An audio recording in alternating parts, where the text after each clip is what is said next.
Boa noite, eu sou a Andréa Aníbal e hoje eu estou aqui para convidar a todos vocês para juntos fazermos o estudo do Evangelho da noite de hoje, que é o capítulo 9, Bem-aventurados os que são mansos e pacíficos, item 10.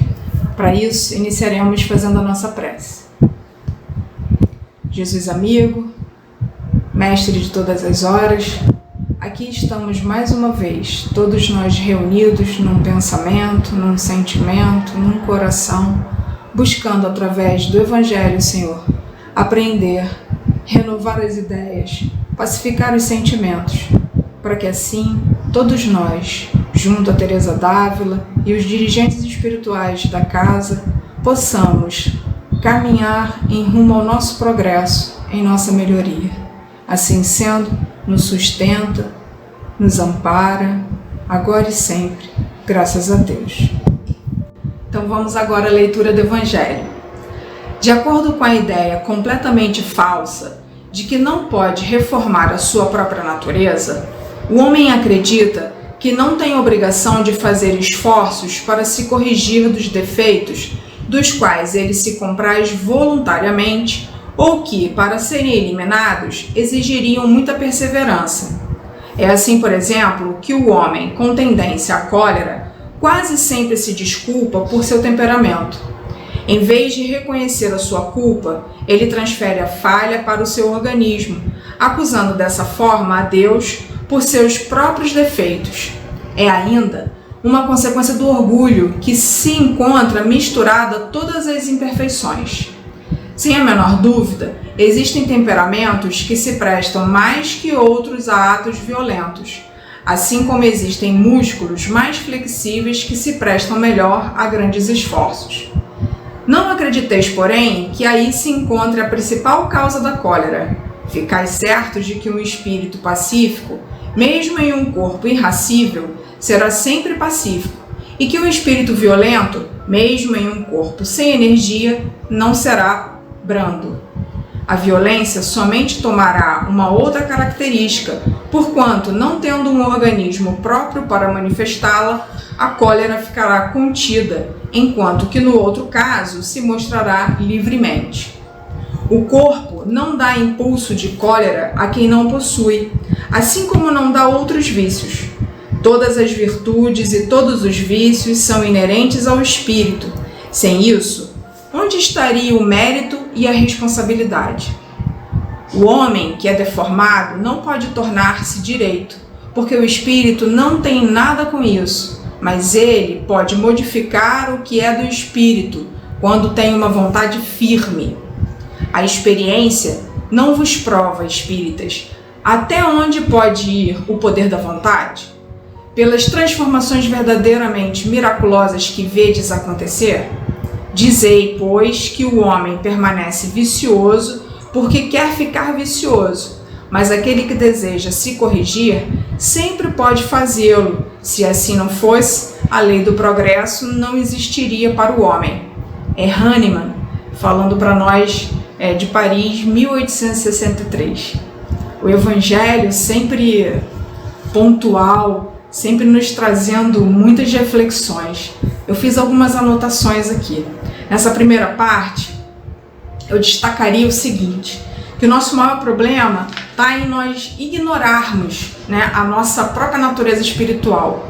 A gente não pensa de onde a gente vem, a gente não pensa qual é a nossa trajetória. E a gente não pode esquecer que somos espíritos imortais e que estamos hoje num corpo de carne, mas que temos muitas outras vivências, tivemos muitas outras experiências, mas infelizmente alguns vícios ainda estão incrustados em nós. Mas sabe o que tem de bom nisso? É pensar o que eu aprendi. E agora eu pensando assim me sinto melhor. Nós somos perfectíveis, não somos imperfeitos. A questão de pensar que somos perfectíveis me faz tecer essa vontade que o Evangelho diz que precisamos ter para correr atrás daquilo que é um prejuízo para nós, Outro aspecto que eu deixei aqui separado, que eu salientei, e é uma coisa muito simples, todos nós buscamos os conselhos dos amigos espirituais. E eles sempre nos dizem o quê? façam uma autoanálise, busquem a reforma íntima. Só conhecendo as nossas falhas, os nossos equívocos, nós podemos acionar a vontade. E aí eu me lembrei de Leon Denis, quando ele diz que a vontade é a nossa maior potência, é a maior potência da alma, que é pela vontade que dirigimos nossos pensamentos para um alvo determinado. Nesse caso, a gente está falando da cólera.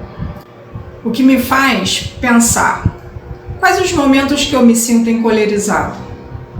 O que me tira do equilíbrio? Qual é o start que me aciona esses sentimentos? Eu preciso, nessa autoavaliação, eu preciso tentar me perceber, para que eu possa ter, não reações, mas que eu possa agir. E é óbvio, né? Agir conforme o Evangelho. O que nem sempre é fácil, mas é o que a gente persegue. E aí, aqui no Evangelho, ele fala a causa do problema, é o orgulho. Para isso, eu separei um trechinho aqui também. O orgulho e o egoísmo se encontram transvestidos de várias maneiras. É o medo, a vergonha, a dissimulação. Quem de nós, né, nunca se sentiu envergonhado e não sabia que isso é o orgulho, mas ali, ó, com uma máscara. E aí no Evangelho também nos diz que o orgulho é a raiz de todos os males. Só que a irmã se traz um ponto que eu achei muito interessante dividir com vocês. Ela diz assim, ó, não mereça ser feliz. É um mecanismo que produz uma avaliação individual, transferindo o mal para todos os outros, onde é menos penoso verificar. Então, a cólera, a gente às vezes observa no outro, mas não consegue perceber quando nós perdemos esse controle, quando nós extrapolamos o nosso limite. E muitas das vezes, por isso, porque a gente não percebeu qual é o start que nos faz ficar assim, encolerizados. E aí, a gente continua refletindo, e eu pensei assim, ó, quando Jesus afirma que os mansos e pacíficos herdariam o mundo, ele nos convida exatamente a isso, à reflexão, ao autoconhecimento, a nos avaliarmos enquanto criaturas divinas, dia a dia. Não estamos no mundo a passeio. Não dá mais para ficar dizendo, né, a carne é fraca. Isso a gente não pode mais dizer. Temos que assumir a responsabilidade dos nossos atos e buscar a nossa mudança. Para isso, o Evangelho afirma, podemos modificar o espírito com vontade firme. Lembramos mais uma vez do que Leon Denis nos fala. E isso tudo me fez lembrar do item do livro que Teresa d'Ávila fala, né, o livro da vida, no capítulo 21, item 11. Ela diz assim, mais ou menos pra gente. Ela comenta como a alma se sente ao viver no mundo e como o Senhor lhe esclarece dos enganos de viver nesse mesmo mundo. Ela afirma que todas as suas experiências a levarão a perceber a mão de Jesus, dando a ela tudo o que ela precisava para viver melhor. Que a bondade de Jesus é tão grande que nos dá toda a fortaleza necessária para os enfrentamentos de nós mesmos muitas vezes. A cada conquista, a perseverança nos leva ao crescimento espiritual. Essa fortaleza vai crescendo e provavelmente se tornando algo natural em nós, que é de tanto treinar, de tanto fazer, de tanto buscar, aquilo fica natural, fica uma ação, como se fosse mais pensada mesmo, e a gente vê que tem proveito muito melhor para nós e para aqueles que estão à nossa volta.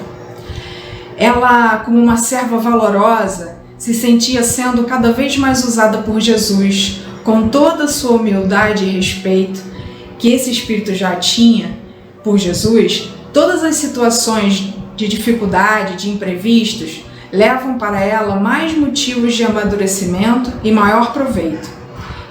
E nós estamos também nesse caminho, cada um no seu degrau, cada um com as suas conquistas, mas se preparando para ser esses grandes servos, para ser essas almas fortes que o Senhor escolhe para fazer o bem a outros e ainda que essa fortaleza seja também em nós uma certeza de que Jesus está sempre presente, que Jesus também fornece a nós todas as possibilidades que precisamos para a gente vencer aquilo que os Espíritos também nos falam, o homem velho que habita em nós. Então eu tenho certeza que através dessas reflexões, através do amor de Teresa, dos Espíritos desta casa, que com certeza nos apoiam, que com certeza estão conosco, nós vamos pouco a pouco, seguindo esses exemplos, seguindo esses conselhos, fazendo essa autoanálise, fazendo essa avaliação, conquistar dentro de nós essa alegria de ir vencendo pouco a pouco todos esses vícios, de ir encontrando o que esse orgulho traz para a gente, mas que de forma positiva a gente pode ir trabalhando com esses vícios que já mudamos, que já se transformaram em qualidades, que nós possamos então usar as qualidades já conquistadas no nosso benefício, como nosso alicerce, para ir vencendo pouco a pouco aquilo que a gente ainda tem dificuldade. E assim, mais uma vez, agradecendo a oportunidade do estudo, agradecendo aos Espíritos que estão conosco, eu convido vocês para irmos para a nossa prece final. Senhor Jesus, aqui mais uma vez todos nós nos encontramos para agradecer, Mestre, por todas as oportunidades que nos são proporcionadas, por toda a ajuda que os nossos anjos guardiães, os nossos guias, nossos mentores estão sempre conosco, nos fortalecendo, nos amparando, mostrando para nós que a dedicação que temos conosco mesmo fará brilhar em nós essa luz da centelha divina. E aqui hoje, em estudo, com muitos outros companheiros com o mesmo sentimento, com a mesma emoção, com a mesma gratidão, somos mais fortes. Então, assim, Jesus querido, agradecemos a oportunidade, agradecemos aos Espíritos da casa de Teresa d'Ávila por estarmos nos apoiando e nos sustentando. Permanece conosco porque muito necessitamos, agora e sempre, graças a Deus.